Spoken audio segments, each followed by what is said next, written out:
सभी मित्र साथी दोस्त विद्यार्थियों को नमस्कार, सबको गुड मॉर्निंग।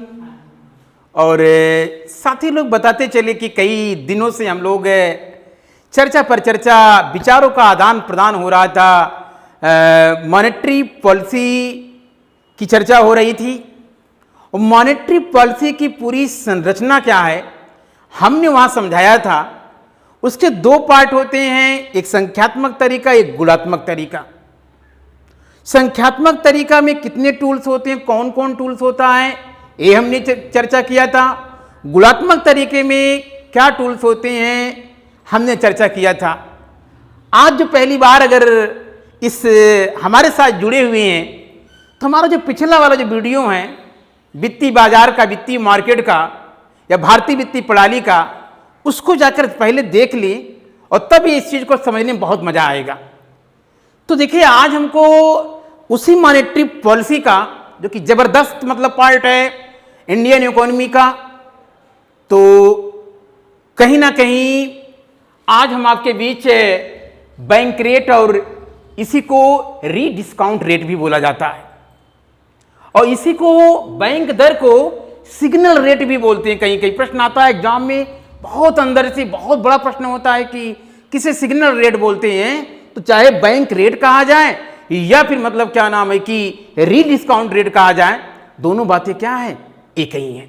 मगर बैंक रेट, बैंक दर समझने से पहले कुछ और फैक्ट हैं जिन फैक्ट की जानकारी बहुत सारे क्लासेस में आपको नहीं मिलती है, मगर आप विजिट कर रहे हैं smart study with LB sir के साथ, तो कोई भी पार्ट ना छूटे। छोटा सा छोटा प्रश्न है, बड़ा से प्रश्न है, बड़ा से बड़ा प्रश्न है, इस क्लास के माध्यम से हल हो। हमारा उद्देश्य यही है, यही आपका उद्देश्य है, इसी को कहते हैं साझा उद्देश्य। तो जरा जो हमारी ये मॉनेटरी पॉलिसी है, जरा याद करिएगा, ये मुख्यतः दो प्रकार की होती है।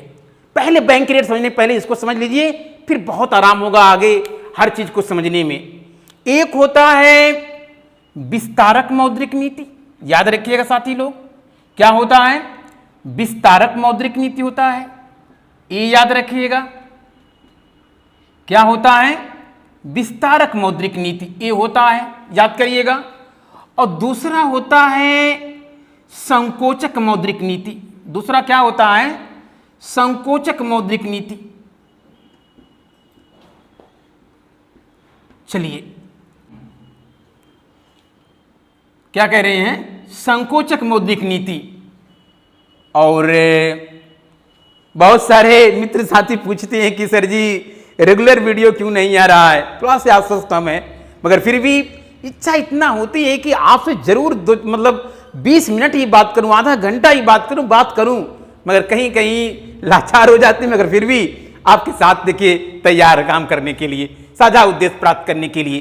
तो याद करिएगा कि जो मौद्रिक नीति होती है साथी लोग, क्या होती है, मौद्रिक नीति होती है, वो मुख्यतः देखिए मतलब अक्सर चर्चा तो नहीं होती है किताबों में, मगर याद करिएगा, मैं बता रहा हूं आपको कि दो प्रकार की मॉनेटरी पॉलिसी होती है। एक विस्तारक मौद्रिक नीति होती है और एक संकोचक मौद्रिक नीति होती है।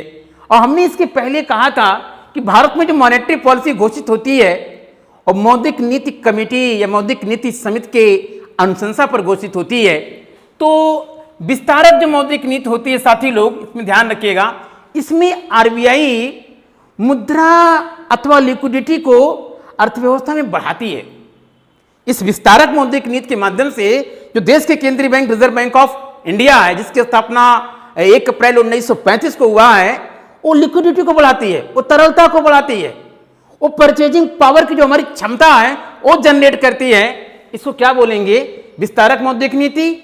और जो संकोचक मौद्रिक नीति होती है, वो कहीं ना कहीं जब अर्थव्यवस्था में लिक्विडिटी या तरलता बहुत ज्यादा हो जाती है, तो उसे कहीं ना कहीं अपने पास मतलब क्या नाम है कि लेने की कोशिश करती है या इकोनॉमी से लिक्विडिटी का अवशोषण करती है, उसी के क्या बोलते हैं, संकोचक मौद्रिक नीति।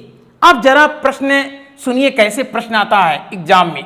दो टर्म ऑफ कंडीशन होते हैं प्रश्न आने की, ये बात समझ गए तो हम रफ कर दे रहे हैं आपको। ताकि दिक्कत ना हो समझने में कि दो प्रकार की मौद्रिक नीति यहां हुई। अब देखिए दो टर्म ऑफ कंडीशन आपको समझा रहे हैं। टर्म ऑफ कंडीशन ये होगा यदि अर्थव्यवस्था में मुद्रास्फीति हो, क्या हो, यदि अर्थव्यवस्था में मुद्रास्फीति हो या जिसे आप कहते हैं इन्फ्लेशन, क्या बोलते हैं, इन्फ्लेशन, और शुद्ध हिंदी में जानना चाहें इसी को महंगाई कहते हैं। क्या कहते हैं, महंगाई। या और जान लीजिए कि जब अर्थव्यवस्था में पैसे की मात्रा, लिक्विडिटी की मात्रा, तरलता की मात्रा ज्यादा हो जाती है, जिससे मतलब क्या ना कह लीजिए मुद्रा की मात्रा बहुत बढ़ जाती है, उसी को हम लोग क्या बोलते हैं, मुद्रास्फीति। अब प्रश्न ये आता है यदि अर्थव्यवस्था में, क्या कह रहे हैं, यदि अर्थव्यवस्था में मुद्रास्फीति है तो आरबीआई विस्तारक मौद्रिक नीति लाएगी या संकोचक मौद्रिक नीति लाएगी। तो याद करिएगा साथी लोग, मित्र लोग, गलती ना करिएगा कि यदि अर्थव्यवस्था मतलब मुद्रास्फीति हो तो आरबीआई क्या लाएगी, क्या लाएगी, संकोचक मौद्रिक नीति। क्या लाएगी, संकोचक मौद्रिक नीति।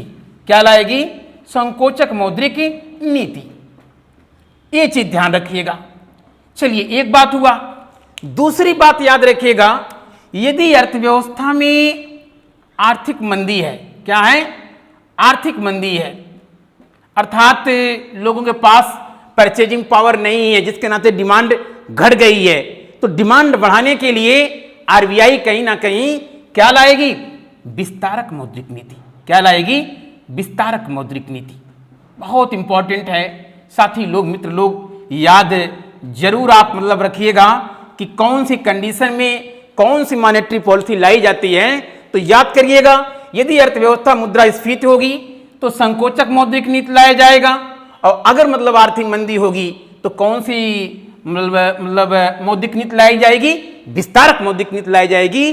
और इन्हीं दोनों नीतियों के माध्यम से हमने बताया था कि जो मतलब मॉनेटरी पॉलिसी का मकसद हो गया है, या जो मॉनेटरी पॉलिसी जो आती है, अब क्या मकसद होता है कि मूल स्थिरता को टारगेट करती है। मूल मतलब क्या नाम है कि एक निश्चित दायरे में मतलब क्या नाम है रहे। आपने देखा होगा हमने मॉनेटरी पॉलिसी कमेटी में बताया था कि जो 4% आदर्श मतलब क्या नाम इन्फ्लेशन का रेट होता है, तो कहीं ना कहीं याद करिएगा आप लोग, जो प्रश्न आने की संभावना बनेगी कि यदि मुद्रास्फीति होगी तो संकोचक मौद्रिक नीति लाई जाती है, और यदि आर्थिक मंदी होती है तो विस्तारक मौद्रिक नीति। चलिए यहां तक क्लियर हुआ। अब साथी लोग आज का जो हेडिंग है पड़ा हुआ है बोर्ड पे, आप देख सकते हैं कि बैंक रेट या रीडिस्काउंट रेट। क्या कह रहे हैं, बैंक रेट या रीडिस्काउंट रेट है क्या, कैसे आरबीआई इसका प्रयोग करके जो मूल्य स्थिरता की बात चल रही है, टारगेटिंग इन्फ्लेशन की बात चल रही है, कैसे पूरा करेगी, जरा देखिए आप लोग। पहला प्रश्न ये बनता है कि बैंक रेट है क्या। तो साथी लोग याद करिएगा कि जिस दर पे देश का केंद्रीय bank reserve bank of India अपने कॉमर्शियल बैंकों को कर्ज देती है या ऋण देती है, उसे हम लोग क्या नाम देंगे, क्या नाम देंगे, बैंक दर। अब समझिए जो आरबीआई है, क्या है, जो आरबीआई है वो किसको कर्ज देगी, किसको कर्ज देगी, व्यापारिक बैंक को देगी। किसको देगी, किसको देगी, व्यापारिक बैंक को कर्ज देगी। और व्यापारिक बैंक किसको देता है, कर्ज किसको देता है, आम जनता। और क्या किसको देगा, आम जनता और निजी क्षेत्र, या जैसे पूंजीपति वर्ग भी कह सकते हैं, या औद्योगिक क्षेत्र कह सकते हैं, कोई दिक्कत नहीं है। अब समझिए आरबीआई से कर्ज कौन लेता है, व्यापारिक बैंक लेता है। और व्यापारिक बैंक किसको देता है, आम जनता और निजी क्षेत्र को। अब जो आरबीआई व्यापारिक बैंकों को जो दे रहा है, इसी को हम लोग क्या बोल रहे हैं, क्या बोल रहे हैं, बैंक दर। आपको साथी लोग याद होना चाहिए कि तमाम कमर्शियल बैंकों का मालिक कौन है, बैंकों का बैंक कौन है, आरबीआई है। तो जब आरबीआई बैंकों का बैंक है तो तमाम कमर्शियल बैंकों को जब पैसा या लिक्विडिटी या तरलता की आवश्यकता होती है तो कर्ज कहां से मिलेगा, आरबीआई से मिलेगा। तो आरबीआई जिस दर पे अपने सहयोगी बैंकों को कर्ज देती है, ऋण देती है, पैसा देती है, उसी को हम लोग नाम क्या देंगे, क्या नाम देंगे, बैंक दर। और यहां भी मतलब क्या नाम है कि हो जाएगा, क्या हो जाएगा, ब्याज दर हो जाएगा।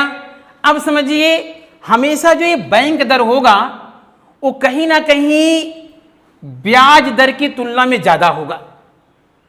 इसको जरूर रिमार्क कर लीजिएगा कि बैंक दर हमेशा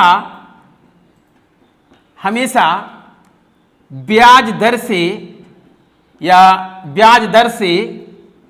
या सूद की दर से ज्यादा होता है। क्या होता है, ज्यादा होता है।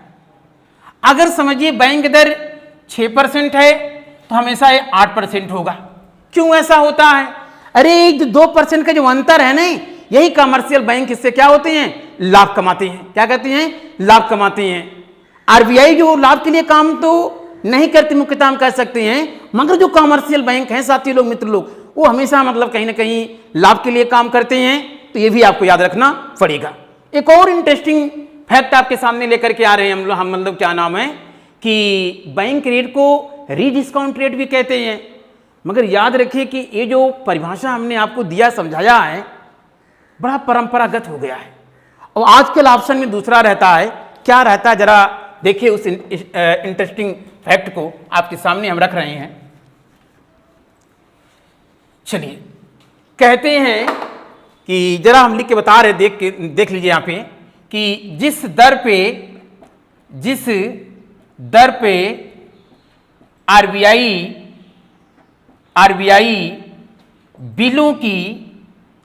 बिलों या प्रतिभूतियों भी लिख सकते हैं आप, कोई दिक्कत नहीं है, या प्रतिभूतियों का क्या करें, जिस दर पर आरबीआई बिलों या प्रतिभूतियों का पुनर्कटौती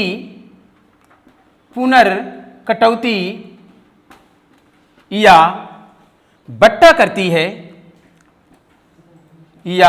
बट्टा करती है, इसे हम क्या नाम देंगे, रीडिस्काउंट रेट, या हम लोग इसी को कहेंगे कि बैंक दर। क्या बोलेंगे, बैंक दर। अब दो परिभाषा आपके सामने हमने दे रही हैं। कह रहे पुनर्कटौती, रीडिस्काउंट रेट। अरे भैया, कोई अगर निजी व्यक्ति है, अगर उसे पैसे की आवश्यकता हुआ तो अपने कमर्शियल बैंक गया, मान ली जितने पैसे का मतलब प्रतिभूति खरीदी था उससे कम में मतलब पैसा लिया। अब उसी प्रतिभूति को मतलब क्या नाम है, दूसरी बार मतलब क्या नाम है, कमर्शियल बैंकों को पैसे की आवश्यकता हुआ, वो कहां गए, बैंकों का बैंक कौन है, आरबीआई के पास, वहां गए, उसी प्रतिभूति का फिर मतलब क्या नाम है कि बट्टा हो रहा है। इसी नाते हम लोग इसे नाम क्या दे देंगे, रीडिस्काउंट रेट। तो याद करिएगा, जिस दर पर आरबीआई बिलों या प्रतिभूतियों का पुनर्कटौती या बट्टा करती है, इसे हम लोग नाम क्या देते हैं, बैंक दर। क्लियर एकदम हो गया होगा, और नहीं कोई दिक्कत। और यही परिभाषा आती है आपके एग्जाम में कि बैंक दर है क्या।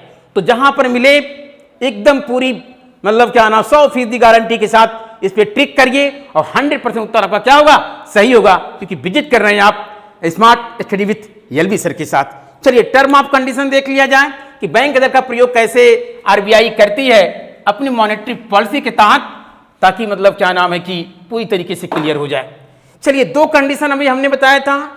यदि मान लीजिए अर्थव्यवस्था में मुद्रास्फीति होगी, क्या होगी, मुद्रास्फीति। मुद्रास्फीति टॉपिक तो पढ़ाया जाएगा, मगर हमने अभी पहले बताया था कि इन्फ्लेशन का मतलब अर्थव्यवस्था में लिक्विडिटी या तरलता ज्यादा हो गया है और वहां से लिक्विडिटी तरलता निकालना है।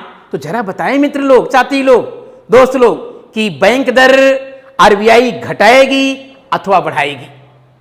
यही ऐसे प्रश्न ही आता है, सेम प्रश्न आता है कि यदि अर्थव्यवस्था में इन्फ्लेशन है तो आरबीआई मॉनेटरी पॉलिसी के तहत बैंक दर में वृद्धि करेगी, कमी करेगी, या दोनों करेगी, या इनमें से कोई नहीं। तो याद करिएगा आप लोग, मतलब क्या नाम है कि अगर ऐसा प्रश्न आता है और श्योर आता है प्रश्न, तो क्योंकि ये ट्रेडिशनल प्रश्न है, तो याद रखिएगा कि बैंक दर में क्या करेगी, बैंक दर में क्या करेगी, बैंक दर में क्या करेगी भाई, वृद्धि करेगी। क्या करेगी, वृद्धि करेगी। सिंबल दिखा रहे हैं यहाँ, देखिए तीर देख लीजिएगा। क्यों, इससे तमाम कमर्शियल बैंकों को कर्ज लेना महंगा हो जाएगा। जब बैंकों के पास कर्ज लेना महंगा हो जाएगा तो उनके पास पैसा कम होगा, तो ऑटोमेटिक जो इकोनॉमी है वहाँ पैसा क्या हो जाएगा, तरलता क्या हो जाएगा, कम हो जाएगा। और कहीं न कहीं जो मूल्य स्थिरता का लक्ष्य है मॉनेटरी पॉलिसी का वो पूरा हो जाएगा। दूसरी टर्म ऑफ कंडीशन क्या हो सकता है जरा देखिए, यदि आर्थिक मंदी हो, क्या हो, आर्थिक मंदी हो, क्या हो, आर्थिक मंदी हो, तो आरबीआई क्या करेगी, बैंक दर में क्या करेगी। चलिए भाई, यदि आर्थिक मंदी है तो बैंक दर में क्या करेगी आरबीआई। अरे भाई, आर्थिक मंदी का मतलब ये है कि लोगों के पास परचेजिंग पावर नहीं है, अर्थव्यवस्था में लिक्विडिटी की क्या है, कमी है, और इसको पूरा करने के लिए, तरलता बढ़ाने के लिए आरबीआई बैंक दर में क्या करेगी, कमी करेगी। क्या करेगी, कमी करेगी।